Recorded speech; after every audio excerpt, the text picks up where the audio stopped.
मेरे प्यारे देशवासियों, नमस्कार। मन की बात यानी देश के सामूहिक प्रयासों की बात, देश की उपलब्धियों की बात, जन जन के सामर्थ्य की बात। मन की बात यानी देश के युवा सपनों, देश के नागरिकों की आकांक्षाओं की बात। मैं पूरे महीने मन की बात का इंतजार करता रहता हूं ताकि आपसे सीधा संवाद कर सकूं। कितने ही सारे संदेश, कितने ही मैसेजेस। मेरा पूरा प्रयास रहता है कि ज्यादा से ज्यादा संदेश को पढूं, आपके सुझावों पर मंथन करूं। साथियों, आज बड़ा ही खास दिन है। आज एनसीसी दिवस है। एनसीसी का नाम सामने आते ही हमें स्कूल, कॉलेज के दिन याद आ जाते हैं। मैं स्वयं भी एनसीसी कैडेट रहा हूं, इसलिए पूरे विश्वास के साथ कह सकता हूं कि इससे मिला अनुभव मेरे लिए अनमोल है। एनसीसी युवाओं में अनुशासन, नेतृत्व और सेवा की भावना पैदा करती है। आपने अपने आसपास देखा होगा, जब भी कहीं कोई आपदा होती है, चाहे बाढ़ की स्थिति हो, कहीं भूकंप आया हो, कोई हादसा हुआ हो, वहां मदद करने के लिए एनसीसी के कैडेट्स जरूर मौजूद हो जाते हैं। आज देश में एनसीसी को मजबूत करने के लिए लगातार काम हो रहा है। 2014 में करीब 14 लाख युवा एनसीसी से जुड़े थे। अब 2024 में 20 लाख से ज्यादा युवा एनसीसी से जुड़े हैं। पहले के मुकाबले 5,000 और नए स्कूल, कॉलेजों में अब एनसीसी की सुविधा हो गई है। और सबसे बड़ी बात, पहले एनसीसी में गर्ल्स कैडेट्स की संख्या करीब 25% के आसपास ही होती थी। अब एनसीसी में गर्ल्स कैडेट्स की संख्या करीब करीब 40% हो गई है। बॉर्डर किनारे रहने वाले युवाओं को ज्यादा से ज्यादा एनसीसी से जोड़ने का अभियान भी लगातार जारी है। मैं युवाओं से आग्रह करूंगा कि ज्यादा से ज्यादा संख्या में एनसीसी से जुड़े। आप देखिएगा, आप किसी भी कैरियर में जाएं, एनसीसी से आपके व्यक्तित्व निर्माण में बड़ी मदद मिलेगी। साथियों, विकसित भारत के निर्माण में युवाओं का रोल बहुत बड़ा है। युवा मन जब एकजुट होकर देश की आगे की यात्रा के लिए मंथन करते हैं, चिंतन करते हैं, तो निश्चित रूप से इसके ठोस रास्ते निकलते हैं। आप जानते हैं, 12 जनवरी को स्वामी विवेकानंद जी की जयंती पर देश युवा दिवस मनाता है। अगले साल स्वामी विवेकानंद जी की 162वीं जयंती है। इस बार इसे बहुत खास तरीके से मनाया जाएगा। इस अवसर पर 11-12 जनवरी को दिल्ली के भारत मंडपम में युवा विचारों का महाकुंभ होने जा रहा है। और इस पहल का नाम है Viksit Bharat young leaders dialogue. Bharat भर से करोड़ों युवा इसमें भाग लेंगे। गांव, ब्लॉक, जिले, राज्य और वहां से निकलकर के चुने हुए ऐसे 2000 युवा भारत मंडपम में विकसित भारत यंग लीडर्स डायलॉग के लिए जुटेंगे। आपको याद होगा, मैंने लाल किले की प्राचीर से ऐसे युवाओं से राजनीति में आने का आह्वान किया है जिनके परिवार का कोई भी व्यक्ति और पूरे परिवार का पॉलिटिकल बैकग्राउंड नहीं है। ऐसे 1 लाख युवाओं को, नए युवाओं को राजनीति से जोड़ने के लिए देश में कई तरह के विशेष अभियान चलेंगे। विकसित भारत यंग लीडर्स डायलॉग भी ऐसा ही एक प्रयास है। इसमें देश और विदेश से एक्सपर्ट्स आएंगे, अनेक राष्ट्रीय और अंतर्राष्ट्रीय हस्तियां भी रहेगी। मैं भी इसमें ज्यादा से ज्यादा समय उपस्थित रहूंगा। युवाओं के सीधे हमारे सामने अपने आइडियाज को रखने का अवसर मिलेगा। देश इन आइडियाज को कैसे आगे लेकर जा सकता है, कैसे एक ठोस रोडमैप बन सकता है, इसका एक ब्लूप्रिंट तैयार किया जाएगा। तो आप भी तैयार हो जाइए। जो भारत के भविष्य का निर्माण करने वाले हैं, जो देश की भावी पीढ़ी है, उनके लिए ये बहुत बड़ा मौका आ रहा है। आइए मिलकर देश बनाएं, देश को विकसित बनाएं। मेरे प्यारे देशवासियों, मन की बात में हम अक्सर ऐसे युवाओं की चर्चा करते हैं जो निस्वार्थ भाव से समाज के लिए काम कर रहे हैं। ऐसे कितने ही युवा हैं जो लोगों की छोटी छोटी समस्याओं का समाधान निकालने में जुटे हैं। हम अपने आसपास देखें तो कितने ही लोग दिख जाते हैं जिन्हें किसी न किसी तरह की मदद चाहिए, कोई जानकारी चाहिए। मुझे ये जानकर अच्छा लगा, कुछ युवाओं ने समूह बनाकर इस तरह की बात को भी एड्रेस किया है। जैसे लखनऊ के रहने वाले वीरेंद्र हैं। वो बुजुर्गों को डिजिटल लाइफ सर्टिफिकेट के काम में मदद करते हैं। आप जानते हैं कि नियमों के मुताबिक सभी पेंशनर्स को साल में एक बार लाइफ सर्टिफिकेट जमा कराना होता है। 2014 तक इसकी प्रक्रिया यह थी, इसे बैंकों में जाकर बुजुर्ग को खुद जमा करना पड़ता था। आप कल्पना कर सकते हैं कि इससे हमारे बुजुर्गों को कितनी असुविधा होती थी। अब ये व्यवस्था बदल चुकी है। अब डिजिटल लाइफ सर्टिफिकेट देने से चीजें बहुत ही सरल हो गई हैं। बुजुर्गों को बैंक नहीं जाना पड़ता। बुजुर्गों को टेक्नोलॉजी की वजह से कोई दिक्कत ना आए, इसमें वीरेंद्र जैसे युवाओं की बड़ी भूमिका है। वो अपने क्षेत्र के बुजुर्गों को इसके बारे में जागरूक करते रहते हैं। इतना ही नहीं, वो बुजुर्गों को टैक्स सेवी भी बना रहे हैं। ऐसे ही प्रयासों से आज डिजिटल लाइफ सर्टिफिकेट पाने वालों की संख्या 80 लाख के आंकड़े को पार कर गई है। इनमें से 2 लाख से ज्यादा ऐसे बुजुर्ग हैं जिनकी आयु 80 के भी पार हो गई है। साथियों, कई शहरों में युवा बुजुर्गों को डिजिटल क्रांति में भागीदार बनाने के लिए भी आगे आ रहे हैं। भोपाल के महेश ने अपने मोहल्ले के कई बुजुर्गों को मोबाइल के माध्यम से पेमेंट करना सिखाया है। इन बुजुर्गों के पास स्मार्टफोन तो था, लेकिन उसका सही उपयोग बताने वाला कोई नहीं था। बुजुर्गों को डिजिटल अरेस्ट के खतरे से बचाने के लिए भी युवा आगे आए हैं। अहमदाबाद के राजीव लोगों को डिजिटल अरेस्ट के खतरे से आगाह करते हैं। मैंने मन की बात के पिछले एपिसोड में डिजिटल अरेस्ट की चर्चा की थी। इस तरह के अपराध के सबसे ज्यादा शिकार बुजुर्ग ही बनते हैं। ऐसे में हमारा दायित्व है कि हम उन्हें जागरूक बनाएं और साइबर फ्रॉड से बचने में मदद करें। हमें बार बार लोगों को समझाना होगा कि डिजिटल अरेस्ट नाम का सरकार में कोई भी प्रावधान नहीं है। ये सरासर झूठ, लोगों को फंसाने का एक षड्यंत्र है। मुझे खुशी है कि हमारे युवा साथी इस काम में पूरी संवेदनशीलता से हिस्सा ले रहे हैं और दूसरों को भी प्रेरित कर रहे हैं। मेरे प्यारे देशवासियों, आजकल बच्चों की पढ़ाई को लेकर कई तरह के प्रयोग हो रहे हैं।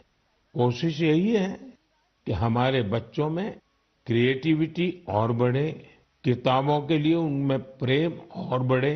कहते भी हैं, किताबें इंसान की सबसे अच्छी दोस्त होती हैं। और अब इस दोस्ती को मजबूत करने के लिए लाइब्रेरी से ज्यादा अच्छी जगह और क्या होगी। मैं चेन्नई का एक उदाहरण आपसे शेयर करना चाहता हूं। यहाँ बच्चों के लिए एक ऐसी लाइब्रेरी तैयार की गई है जो क्रिएटिविटी और लर्निंग का हब बन चुकी है। इसे प्रकृत अरिवगम के नाम से जाना जाता है। इस लाइब्रेरी का आइडिया टेक्नोलॉजी की दुनिया से जुड़े श्रीराम गोपालन जी की देन है।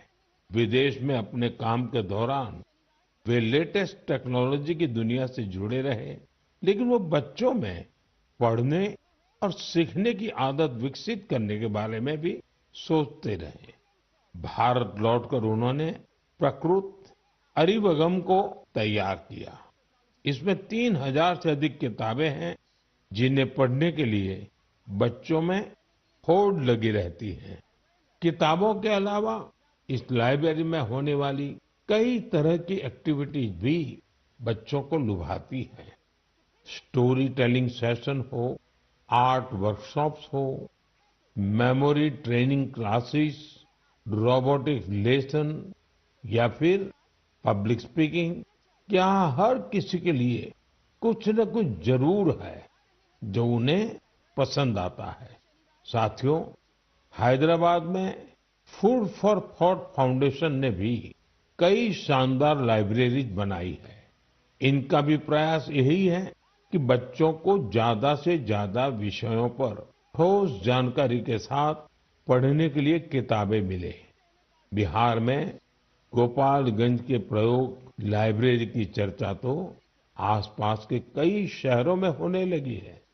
इस लाइब्रेरी से करीब 12 गांवों के युवाओं को किताबें पढ़ने की सुविधा मिलने लगी है।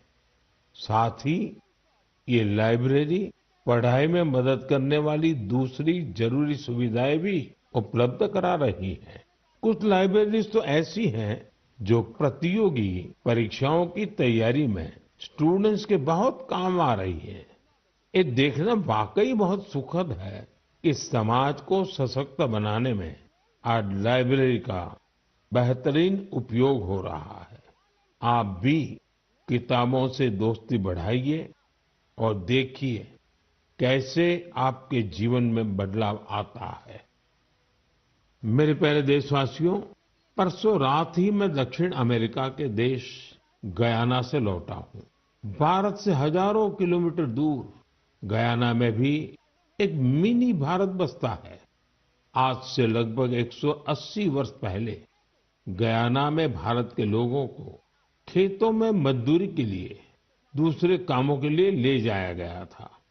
आज गयाना में भारतीय मूल के लोग राजनीति, व्यापार, शिक्षा और संस्कृति के हर क्षेत्र में गयाना का नेतृत्व कर रहे हैं। गयाना के राष्ट्रपति डॉक्टर इरफान अली भी भारतीय मूल के हैं, जो अपनी भारतीय विरासत पर गर्व करते हैं।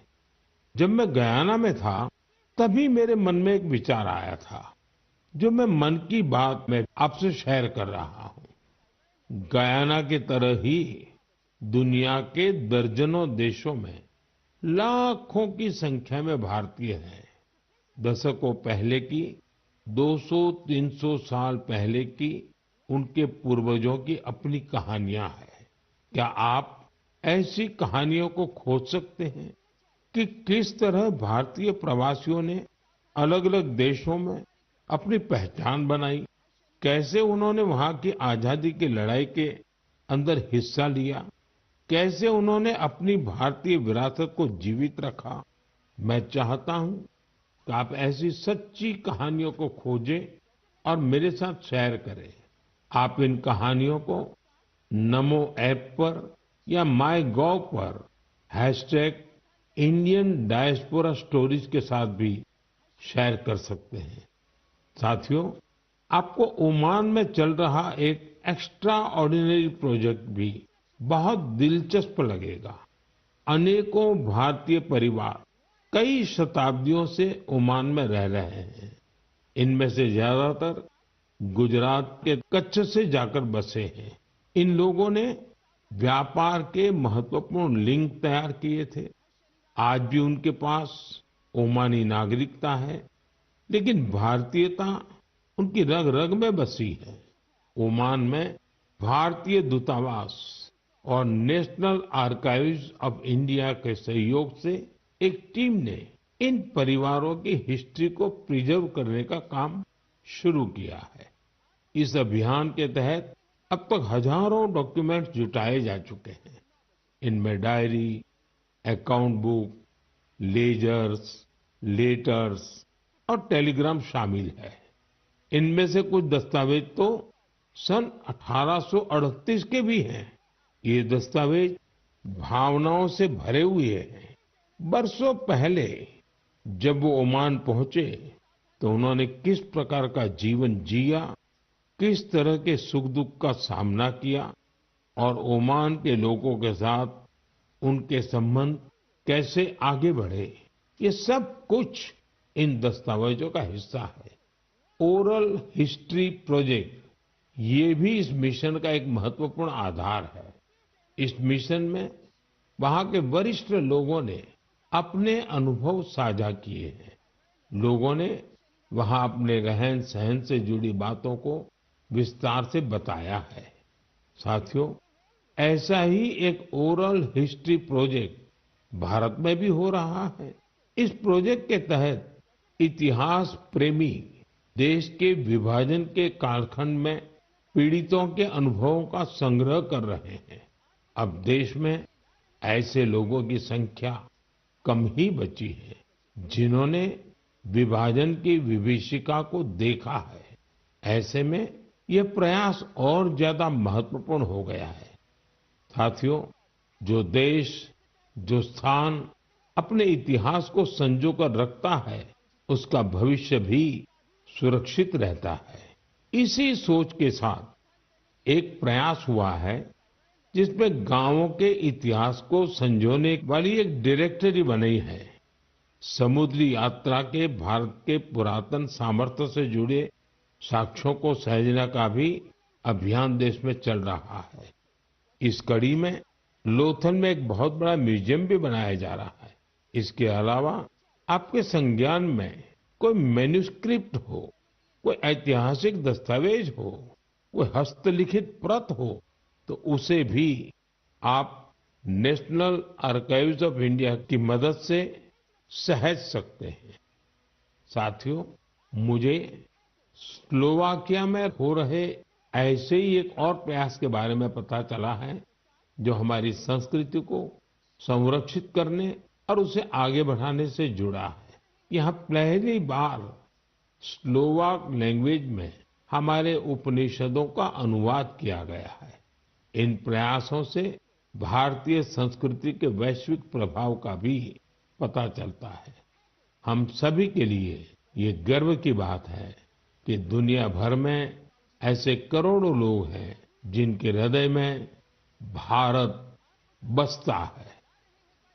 मेरे प्यारे देशवासियों, अब मैं आपसे देश की एक ऐसी उपलब्धि साझा करना चाहता हूं जिसे सुनकर आपको खुशी भी होगी और गौरव भी होगा, और अगर आपने नहीं किया है तो शायद पछतावा भी होगा। कुछ महीने पहले हमने एक पेड़ मां के नाम अभियान शुरू किया था। इस अभियान में देश भर के लोगों ने बहुत उत्साह से हिस्सा लिया। मुझे ये बताते हुए बहुत खुशी हो रही है कि इस अभियान ने 100 करोड़ पेड़ लगाने का अहम पड़ाव पार कर लिया है। 100 करोड़ पेड़, वो भी सिर्फ 5 महीनों में। ये हमारे देशवासियों के अथक प्रयासों से ही संभव हुआ है। इससे जुड़ी एक और बात जानकर आपको गर्व होगा। एक पेड़ मां के नाम अभियान अब दुनिया के दूसरे देशों में भी फैल रहा है। जब मैं गयाना में था तो वहां भी इस अभियान का साक्षी बना। वहां मेरे साथ गयाना के राष्ट्रपति डॉक्टर इरफान अली, उनकी पत्नी की माताजी और परिवार के बाकी सदस्य एक पेड़ मां के नाम अभियान में शामिल हुए। साथियों, देश के अलग अलग हिस्सों में ये अभियान लगातार चल रहा है। मध्य प्रदेश के इंदौर में एक पेड़ मां के नाम अभियान के तहत पेड़ लगाने का रिकॉर्ड बना है। यहाँ 24 घंटे में 12 लाख से ज्यादा पेड़ लगाए गए। इस अभियान की वजह से इंदौर की रेवती हिल्स के बंजर इलाके अब ग्रीन जोन में बदल जाएंगे। राजस्थान के जैसलमेर में इस अभियान के द्वारा एक अनोखा रिकॉर्ड बना। यहाँ महिलाओं की एक टीम ने 1 घंटे में 25,000 पेड़ लगाए। माताओं ने मां के नाम पेड़ लगाया और दूसरों को भी प्रेरित किया। यहाँ एक ही जगह पर 5,000 से ज्यादा लोगों ने मिलकर पेड़ लगाए। ये भी अपने आप में एक रिकॉर्ड है। एक पेड़ मां के नाम अभियान के तहत कई सामाजिक संस्थाएं स्थानीय जरूरतों के हिसाब से पेड़ लगा रही है। उनका प्रयास है कि जहां पेड़ लगाए जाएं, वहां पर्यावरण के अनुकूल पूरा इकोसिस्टम डेवलप हो। इसलिए ये संस्थाएं कई औषधीय पौधे लगा रही हैं, तो कहीं चिड़ियों का बसेरा बनाने के लिए पेड़ लगा रही है। बिहार में जीविका सेल्फ हेल्प ग्रुप की महिलाओं ने 75 लाख पेड़ लगाने का अभियान चला रही है। इन महिलाओं का फोकस फल वाले पेड़ों पर है, जिससे आने वाले समय में आय भी की जा सके। साथियों, इस अभियान से जुड़कर कोई भी व्यक्ति अपनी मां के नाम पर पेड़ लगा सकता है। अगर मां साथ है तो उन्हें साथ लेकर आप पेड़ लगा सकते हैं, नहीं तो उनकी तस्वीर साथ में लेकर आप इस अभियान का हिस्सा बन सकते हैं। पेड़ के साथ आप अपनी सेल्फी भी mygov.in पर पोस्ट कर सकते हैं। मां हम सब के लिए जो करती हैं, हम उनका ऋण कभी नहीं चुका सकते, लेकिन एक पेड़ मां के नाम लगाकर हम उनकी उपस्थिति को हमेशा के लिए जीवंत बना सकते हैं। मेरे प्यारे देशवासियों, आप सभी लोगों ने बचपन में गोरैया या स्पैरो को अपने घर की छत पर, पेड़ों पर चहकते हुए जरूर देखा होगा। गोरैया को तमिल और मलयालम में कुरुवी, तेलुगु में पिचुका और कन्नड़ा में गुब्बी के नाम से जाना जाता है।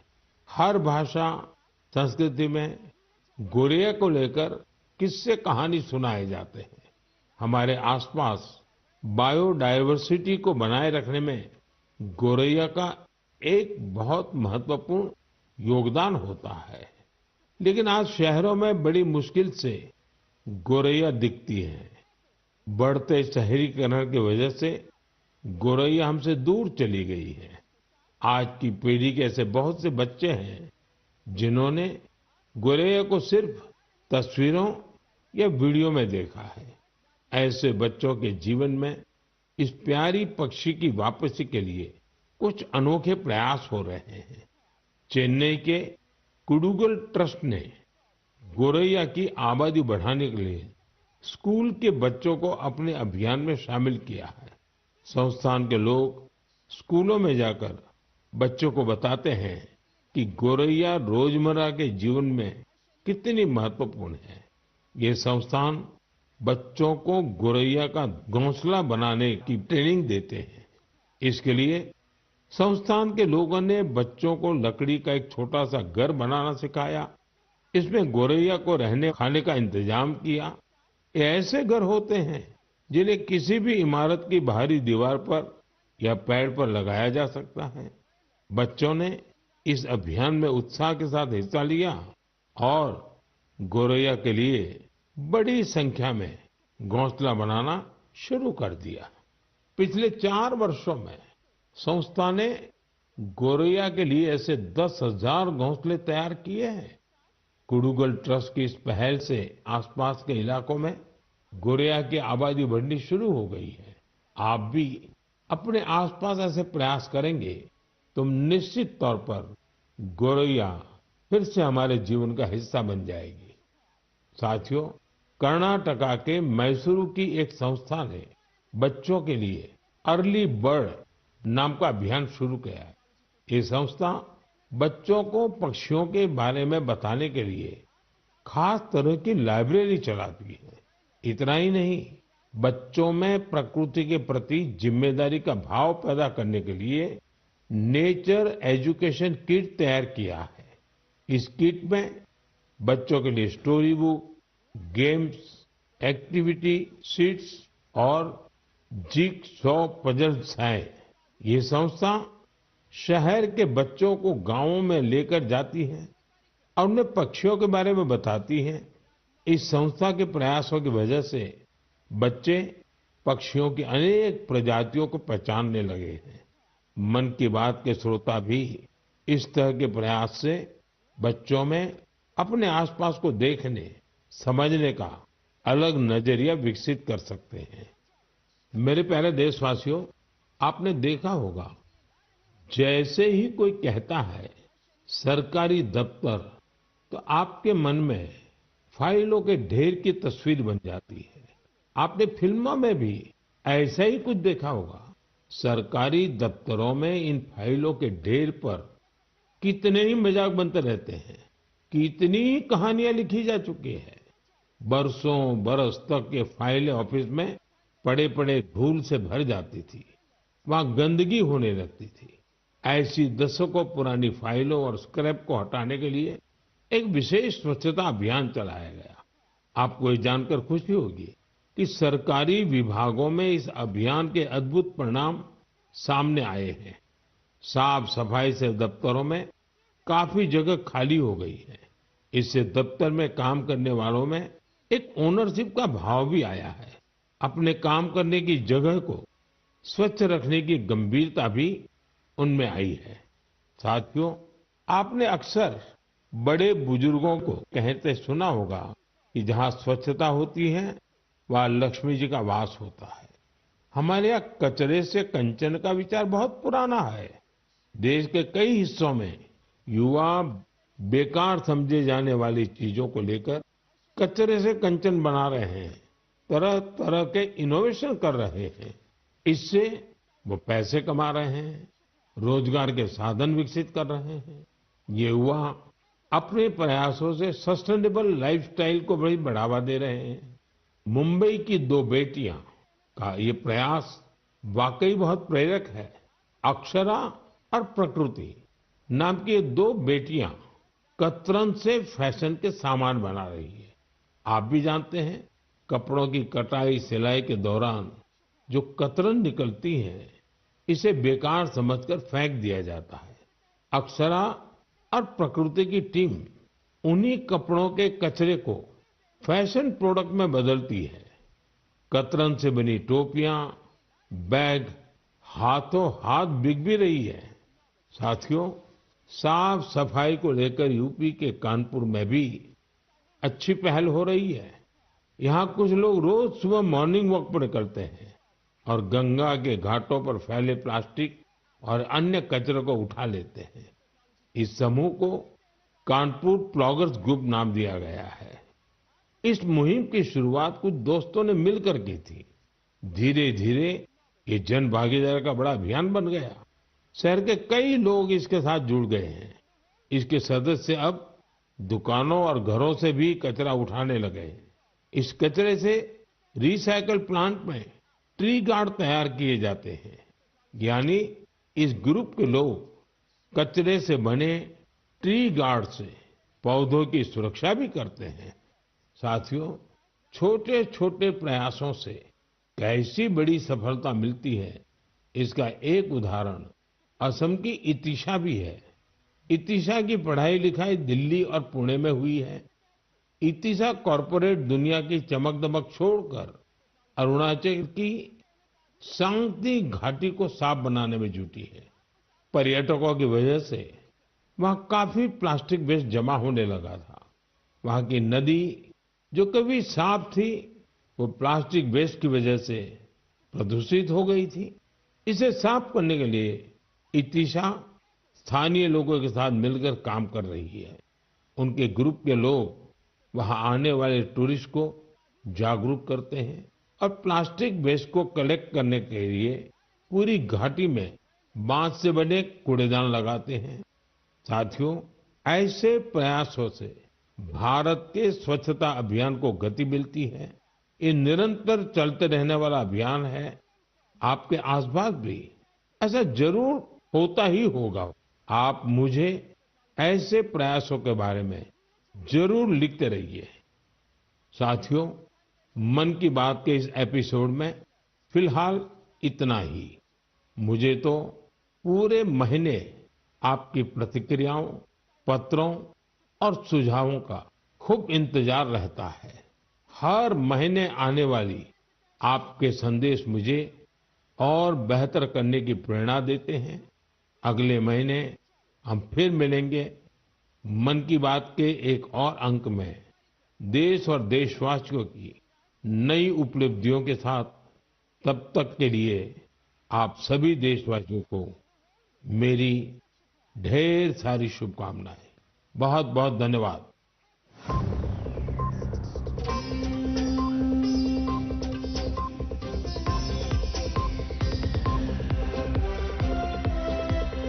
मन की बात राजा, आओ आओ, आयो।